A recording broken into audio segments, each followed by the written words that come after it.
اعوذ باللہ من الشیطان الرجیم بسم اللہ الرحمن الرحیم. ټولو کې اول زه د پاکستان تحریک انصاف د پیښور ورکر ته د خیبر پښتونخوا ورکر ته سلام او خراج تحسین پیش کوم. د 9 مئی 10 مئی او هغې نه پس چې تاسو کوم بادري وښیله، تاسو کومه ځواني وښیله، تاسو کومه عمران خان سره او تحریک انصاف سره پښتو وښیله، د هغې په پاکستان تاریخ کې مثال نه ملاویږي. نو د پاکستان تحریک انصاف ورکر زنده باد. په موږ باندې سختې تېرې شوې. هغه خلک چې د چا دا خیال و چې هغې څه غواړي هغه به کوي، د تحریک انصاف ورکر د پیښور او د خیبر پښتونخوا عوام د هغې ټولې اندازې غلطې کړې. هغه الیکشن چې کوم موږ 5 بجې په 9 تاریخ 8 تاریخ ګټلی و، د 5 بجو نه پس تاسو ډېرو ښو خلکو نه منډې وویښکې، کله به یو خواته او کله به بل خواته، او داسې داندلي وکړه چې اوس پې به خپل هم په حساب نه پوهېږي. دا ټول ستاسو د همت، ستاسو د ځوانۍ او ستاسو د پښتو نتیجه ده.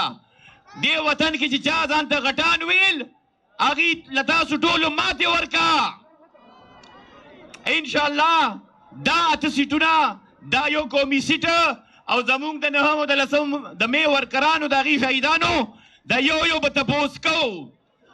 دا د شګې مزل دی، دې کې به تعدي نه کوو، دې کې به سستي نه کوو. انشاءالله دا ځای یاد ساتئ، مونږ ته به انصاف ملاویږي، زمونږ شهیدان، زمونږ زخمیان ټولو ته به انصاف ملاویږي، او زمونږ د 8 صوبایي سیټونه او یو قومي سیټ انشاءالله دا به واپس بحال کیږي.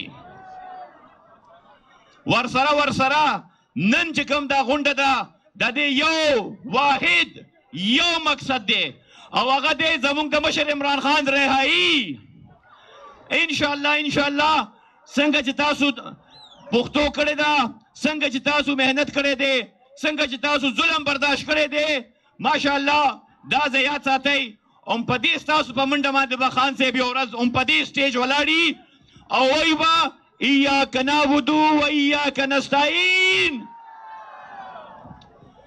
دا بالکل په ذهن کې رانولئ چې موږ نه خپل مشر هیر دی، موږ MNA شو، موږ MP شو، موږ وزیران شو. نو دا سرکاري جنډې، دا سرکاري ګاډي، دا سرکاري دفترونه، دی موږ نه خپل مشر هیر کو، دی موږ نه خپل جدوجهد هیر کو، دی موږ نه خپله خواري هیره کړه. یو شی راته یاد دی، هغه د سوري پل لاندې هغه ټیر ګیس هم راته یاد دی، هغه خولې هم راته یادې دي، هغه ټوخی هم راته یاد دی. یاد دی درته؟ خو فخر خبره دا ده چې تا وګټله او هغه بیلله. او انشاءالله دا وخت به ثابتوي ګټه ستاسو وه، بیلات د هغې و. هغې په بیلات کې هم کاجي وکړه، بیا هم پوره نه کړه، او اوس لګیا دی په حساب یې نه پوهېږي.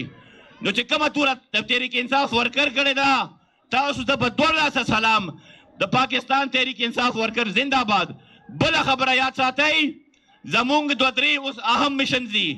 یو د خان صاحب رهایي، 2 دا زمونږ چې مینډیټ پټ شوی دی د دې دوباره بازیابي، 3 د خپل شهیدانو د زخمیانو تپوس، او 4 چې کم مینډیټ موږ له عوام راکړی دی د پیښور او د خیبر پښتونخوا د ورکرانو، د عوامو او د ولسو خدمت. دې کې به تاسو ټول موږ سره مرسته کوئ. ستاسو د مرستې او د منډې نه بغیر نه موږ 9 او 10 مۍ نه به څه کولی شو، او نه موږ اوس څه کولی شو. منډه به راسره وهئ، خان دپاره به وهئ. زه اوس ګورم چې ستاسو خان سره څانه مینه ده. عمران خان، پاکستان تحریک انصاف، عمران خان. आवाज هم کمزوری دی. یو ځل بیا اخرنی موقع ده چې وګورئ د پیښور میلمانه هم راغلي د نورو ضلعو نه، دې ته خو مه پاتې راولئ. عمران خان، تاسو ټول زنده باد. والسلام.